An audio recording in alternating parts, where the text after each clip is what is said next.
Assalamualaikum warahmatullahi wabarakatuh. Selamat pagi anak-anak.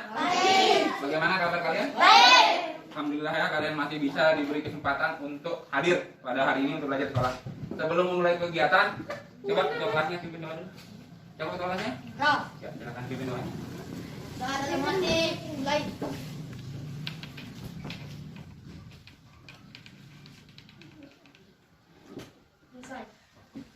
Baik, Pak Guru mau tanya nih, untuk hari ini kalian bangun pagi kan? Ya. Bangun pagi ketemu dengan keluarga kalian. Apa hal yang paling kalian syukuri pada hari ini? Yang Allah kasih, yang Tuhan kasih pada kalian pada hari ini, apa yang kalian syukuri? Apa yang kalian syukuri? Bisa kalian syukuri pada hari ini? Dapat belajar. Dapat belajar, bagus. Badan kalian gimana? Sehat. Banyak yang sakit. Kemudian apa lagi yang kalian bisa syukuri? Apa? Ada Banyak nutrisi. Terus apa lagi? Sarapan. Tapi banyak orang yang pagi harinya tidak punya makanan. Ya, jadi banyak hal yang apa lagi yang bisa kalian syukuri pada hari ini? Orang tua kalian gimana keadaannya? Sehat. Itu bentuk salah satu yang perlu kita syukuri. Nah, berkaitan tadi, siapa temannya yang nggak masuk? Robi. Ada yang tahu kenapa Robi? Sakit. Baik, kalau temannya sakit, biasanya kita ngapain? Jenguk atau mendoakan temannya semoga bisa lekas sembuh. Baik, anak-anak. Untuk materi pada hari ini, lanjutan dari materi sebelumnya. Tapi sebelum kita mulai, Pak Guru mengingatkan kesepakatan kita. Kalau di kelas, bagaimana adab atau etika seorang murid? Ini sekarang sedang masa pandemi. Apa yang harus dilakukan? Yang pertama, memakai masker. Oke, yang kedua, kalau ada gurunya menjelaskan, harus didengarkan. Tapi masih banyak yang belum pakai masker ini. Belum bisa dibuka, coba pakai yang lain. Terus yang ketiga, ketika mau keluar kelas, apa kesepakatan kita kemarin? Kalau ada bapak ibu gurunya di depan, harus apa? Mau keluar kelas, mau ke kamar mandi atau ada urusan di luar? Pergi. Jangan nyelonong aja kayak ayam. Ya, meminta izin ya, kepada itu kesepakatan kita. Kemudian dalam belajar gimana? Apakah ribut atau tidak? Tidak. Ini yang kesepakatan kita ya. Jadi kalian harus memegang kesepakatan itu. Sama yang laki ini. Laki ini agak bukan bengel, aktif sekali. Berkaitan tentang tadi kesepakatan ini, ada gambar di depan. Itu gambar apa aja? Orang belajar kemudian yang ini biasanya pada ini nih memberi salam ya. Terus yang ini inilah yang akan kita pelajari sekarang, namanya interaksi sosial. Ya, interaksi sosial itu adalah komunikasi, bahasa gampangnya komunikasi antara kamu dengan temanmu. Ya, karena pada dasarnya manusia itu sebagai di SD udah diajarin nih, ada yang tahu maksud dari manusia sebagai makhluk sosial. Kalian bisa cari makan sendiri? Tidak bisa. Kalian bisa menjahit baju sendiri? Tidak bisa. Bisa mengobati diri sendiri? Tidak bisa. Itu membuktikan bahwa kalian membutuhkan orang tua atau orang lain. Jadi pengertian dari makhluk sosial adalah manusia membutuhkan bantuan orang lain. Sekarang Pak Guru akan tampilkan ini, perhatikan. Kalian mohon menyimak dengan baik. Oke. Interaksi sosial, kita mulai dari pengertiannya dulu. Nah, Pak Guru sambilan mau tes kemampuan membaca kalian yang dari depan nih, pengertian dari interaksi sosial. Ayo, dibaca. Hubungan timbang. Yang disuruh. Coba dibaca.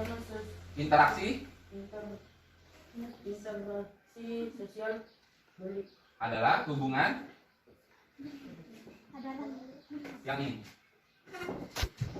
hubungan timbang antara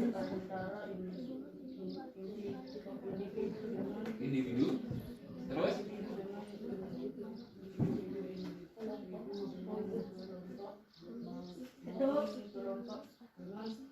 baik, ada yang bisa memperjelas? Pak Guru minta nih. Yang warna kuning, interaksi sosial. Hubungan timbal baik antara individu dengan individu dengan kelompok maupun kelompok dengan kelompok. Nah, maksudnya dari ini, dua orang, si ini, si A dan si B ngomong. Kalau si B merespon, menjawab, dia nanya, ayo kita main, ayo. Berarti itu namanya ada interaksi. Kalau si A ngomong, ayo kita main, si B-nya diem, berarti tidak terjadi interaksi. Karena apa? Karena hubungan timbal balik. Misal, si Roni dengan si Muhammad, misal ya, dia nyubit nih. nyubit begini. Kemudian yang satuan tidak merespon, diam aja, tidak jadi interaksi. Jadi harus ada respon, harus ada tanggapan. Paham sampai sini? Itu individu dengan individu. Kemudian yang kedua, individu dengan kelompok. Misal ini, guru kalian, apa kesepakatan kita? Kalau gurunya ngajar tidak boleh Berisik. berisik ya. Itu kesepakatan kita. Kalau guru ngajar lagi. Misal ini anak-anak, antara individu dengan kelompok nih misal. Kalian kelas 7, itu namanya satu kelompok. Kemudian ada seorang guru masuk menyampaikan pelajaran. Itu namanya hubungan individu dengan kelompok. Guru yang berdiri itu individu sendiri, satu kelas itu kelompok namanya. Kalian ini kelompok kelas 7. Kalau tidak salah di matematika kalian diajarkan tentang himpunan itu, materi pertamanya tadi itu di kelas 7. Itu namanya individu dengan kelompok. Bagaimana dengan kelompok? Yang putra pernah tanding bola? Lawan anak kampung lain, anak dusun lain, anak kelas lain? Mainnya apakah 1 lawan 1? Berapa lawan berapa? 5 lawan 5 misalnya. Berarti itu ada 5 itu satu kelompok, 5 itu kelompok lain. Itu namanya kelompok dengan kelompok. Itu paham maksudnya? Itu adalah pengertian interaksi sosial individu dengan individu, individu dengan kelompok. Itu tadi guru, satu orang guru masuk ke kelas, itu namanya individu dengan kelompok. Kemudian kelompok dengan kelompok, tanding bola, pertandingan antar desa yang membutuhkan banyak orang itu. Ya, tawuran juga. Tawuran itu antar, ada yang tahu keroyokan, yang laki nih biasa nih. Keroyokan itu satu melawan banyak. Itu interaksi sosial antara satu orang melawan kelompok. Ya, tapi itu interaksi sosial yang negatif. Nanti kita akan ke sana. Poin penting, coba yang baca jilbab merah. Di dalam interaksi salah satu pihak memberikan Stimulus stimulus atau aksi. dan Apa kesepakatan kita? lain memberikan respon atau reaksi. Pak Guru punya pertanyaan. Misal, ini sama ini datang ke... Tadi Pak Guru sudah menampilkan teks ya atau presentasi tentang interaksi sosial, pengertian, syarat dan sebagainya. Sekarang yang kedua, Pak Guru akan menampilkan video, meminta kalian menyimak. Ya. Ya, videonya simak dengan baik. Kalau ada pertanyaan bisa kalian jawab. Ya.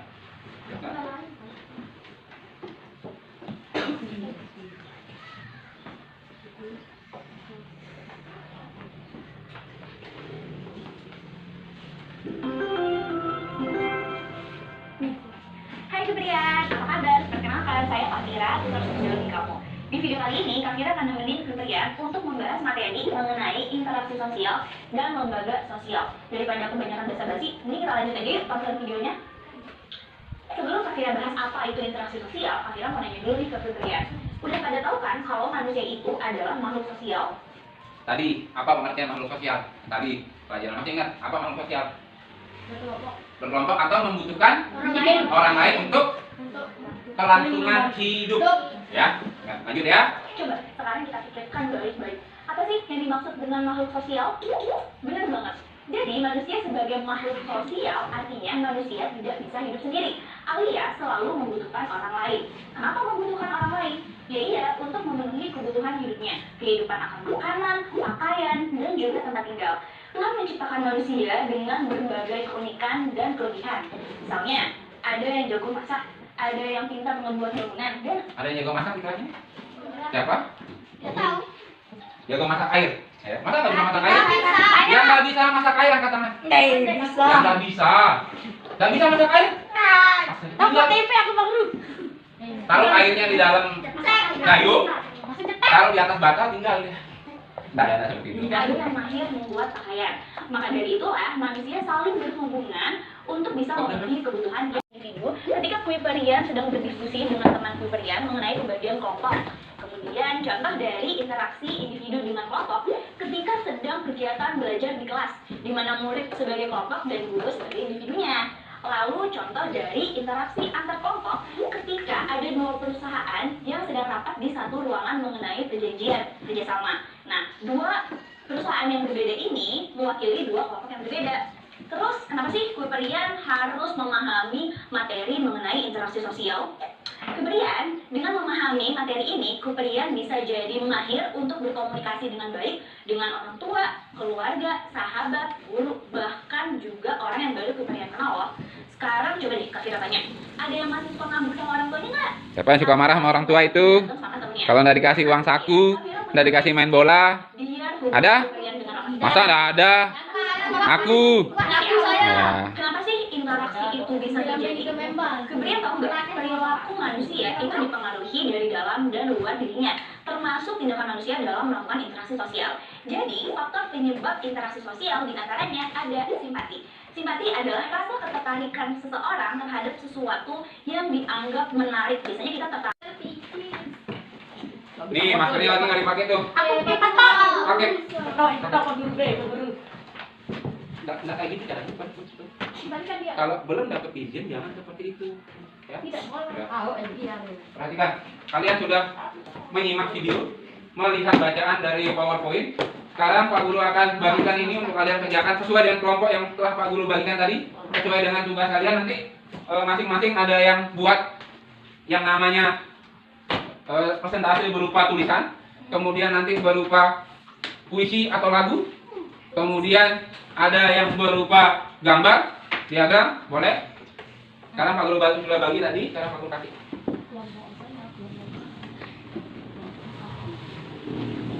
Ini sama yang kalian kerjakan antar kelompok, hanya saja cara menyajikan atau menampilkan laporan ke depannya nanti berbeda, ya. Barang aja. Ini jangan bisa begitu, jangan bisa begitu. Ini satu. Oke.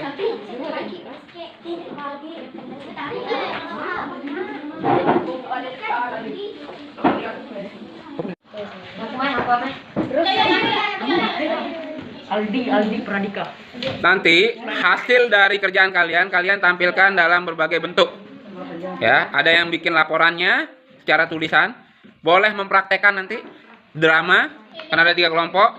Kemudian ada yang nanti dengan membuat lirik puisi atau syair lagu.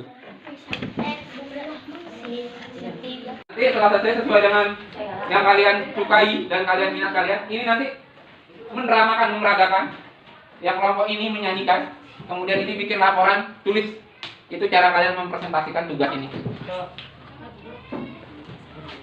Perhatikan yang akan ditampilkan oleh teman anggota kelompok yang akan mendramakan atau memeragakan. Silakan. Kamu kenapa? Oh, saya hilang sejuta. Teman-teman, bantuin ini kasihan. Uangnya hilang. Itu adalah contoh yang tadi. Oh bagus, kasih tepuk tangan.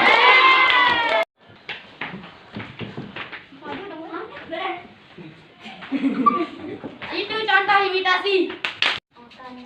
Menyampaikan hasil diskusi kelompok kami. Silakan disampaikan. 1. Interaksi sosial adalah hubungan antara kelompok manusia maupun antara orang per orang dan kelompok manusia. Proses interaksi sosial akan terjadi apabila di antara pihak yang berinteraksi melakukan kontak sosial dan komunikasi. Proses yang asosiatif terjadi apabila seseorang atau sekelompok orang melakukan interaksi sosial yang mengarah kepada kesatuan pandangan. Kalian perhatikan sekarang akan kelompok menyanyi, ya, akan menyampaikan hasil kelompoknya tadi dengan cara menyanyi. Silakan, mulai. 1, 2, 3. Manusia makhluk sosial, saling berinteraksi untuk mengenal satu sama lain. Ada 5 faktor: imitasi, sugesti, identifikasi, simpati, terakhir empati. Semua terjadi. Oke, kasih tepuk tangan buat kelompoknya. Akhiri pembelajaran tadi sudah kita dapat apa saja yang kita pelajari hari ini. Interaksi sosial, pengertiannya, ya, imitasi apa lagi terus? Selain imitasi, empati terus apa lagi? Simpati terus apa lagi? Sugesti. Pak Guru mau tanya lagi ya, ada yang masih ingat pengertian makhluk sosial apa? Membutuhkan orang lain untuk kelangsungan hidup. Baik, sekarang Pak Guru akan melakukan yang namanya lembar observasi untuk kalian. Ini ada tebak emosi. Ya, tebak emosi ini. Dan kalau teman kalian mengalami hal seperti ini, apa yang kalian lakukan? Yang pertama itu gambar apa tuh? Ketawa. Tertawa. Biasanya saat apa? Saat diajak teman. Saat diajak teman tertawa. Saat main. Saat main-main. Apa yang saat Senang. merasa senang ya. Kedua bawahnya. Sedih. Sedih. Biasanya kalian merasakan saat apa? Merasa diajak. Saat diejek. Kemudian apa lagi? Sedih kemudian sedih. Dipukul sama teman. Dipukul sama teman. Sedih. Iya. Terus. Kalau yang ketiga itu. Seru. Itu seru itu. Senang. Itu biasanya kalian kapan merasakan hal seperti itu? Tadi. Tadi. Kenapa tadi? Belajar. Karena belajarnya. Bagaimana kalian belajar hari ini? Senang. Senang ya. Kenapa bisa senang? Ada yang menyanyi, Ada yang ada yang membacakan hasil kesimpulannya. Kemudian yang ini, dia sedang sakit itu, pakai sal begini-begini tuh. Ketika kalian lihat teman kalian seperti itu, apa yang kalian lakukan? Ya, menjenguknya, bagus ya. Kemudian yang itu, ada orang bertanya itu. Yang nomor 5 itu ada orang bertanya itu. Kebingungan, apa yang kalian lakukan kalau melihat teman kalian kebingungan? Beritahu. Iya, nanya, kenapa bingung? Ya, dan sebagainya. Kemudian yang terakhir itu nyebut. Kesal ya. Kira-kira apa yang membuat kalian kesal seperti itu? Misalnya apa? Kamu mengambil Minjam. Nah, pulpennya diambil dan dibalikin. Misal, terus apa lagi? Kan banyak yang bikin kesal. Misalnya, pak gurunya lama pulang, kesal nggak? Kesal ya. Terus apa lagi? Dipukul teman, kesal ya, mau balas? Iya. Nah, itu adalah jenis-jenis emosi yang kalian tahu. Jadi ketika kalian menemukan itu pada diri teman kalian, Pak Guru harapkan kalian bisa melakukan sesuai dengan pemahaman kalian yang tadi kalian sebutkan. Apa yang harus kalian lakukan ketika temanmu tertawa, atau bisa membuat temanmu tertawa, temanmu sedih jangan kamu datang ketawain. Ya, tidak ya. Nanti Pak Guru bagikan lembarnya, kalian tulis isi tanpa nama. Kemudian yang terakhir, pernahkah temanmu mengalami keadaan emosi seperti gambar di atas? Pernah nggak? Pernah. Ceritakanlah pengalaman yang pernah anak-anak lakukan pada temanmu yang sedang mengalami gambar tersebut. Jadi kalian nanti pilih 2 gambar. Misal ya, temanmu itu tertawa sama sedih. Apa yang kamu lakukan? Kamu tulis nanti di lembarnya tuh, ya. Nanti Pak Guru bagikan lembarnya. Kamu tulis itu, misal temanmu sedih. Yang kamu lakukan belikan balon, misal. Kasih permen, lollipop, misal ya. Ajak jalan-jalan. Kemudian temanmu lagi kesel nyebeng. Yang kamu lakukan untuk menghibur dia, ajak main layangan misalnya, ya. Atau ajak masak air bersama, ya. Kan tadi ada yang belum bisa masak air. Itu nanti Pak Guru bagi dulu, ya. Bayar Pak Guru. Boleh. Refleksi kegiatan pembelajaran. Saat mempersiapkan pembelajaran ini, hal yang menjadi tantangan adalah memetakan kebutuhan belajar siswa berdasarkan kesiapan, minat, dan gaya belajarnya atau profil belajar siswa. Karena mereka kelas 7 dan baru masuk tahun ajaran ini, saya memetakan berdasarkan minat. Meski tidak semua minat bisa terakomodasi, saya kelompokkan menjadi 3, yaitu memeragakan, bermain peran, kemudian menulis, kemudian yang terakhir adalah membuat syair atau puisinya. Namun ketika di kelas pembelajaran dilaksanakan, memang terlihat antusiasme murid-murid untuk lebih bersemangat dalam mengerjakan, namun belum maksimal karena ini pertama kali dilaksanakan. Siswa masih malu-malu untuk tampil meski sesuai dengan minat mereka. Saya buat ini sistem pembelajarannya atau kegiatan pembelajarannya. Perbaikan untuk ke depan, semoga akan lebih variatif dalam pemilihan konten dan materinya. Saya akan lebih spesifikkan sesuai dengan standarisasi KD untuk memudahkan anak dalam mencapai target pembelajarannya. Secara umum, pembelajaran telah dilakukan memberi pengaruh yang baik daripada pertemuan sebelumnya. Sudah terlihat antusiasme anak-anak, itu dapat dilihat dari semangat mereka untuk mengerjakan tugasnya, dan nilainya pun sudah mulai ada perubahan dengan pertemuan sebelumnya. Dengan pembelajaran seperti ini, anak-anak akan percaya diri dengan potensi yang dimilikinya, dan guru dapat memberi ruang agar kodrat anak itu bisa tumbuh sesuai dengan bawaan lahirnya atau anugerahnya. Selanjutnya, semoga pembelajaran seperti ini akan mengimbas kepada teman-teman di sekolah saya untuk bisa menerapkan pembelajaran sesuai dengan kebutuhan belajar anak. Demikian refleksi ini.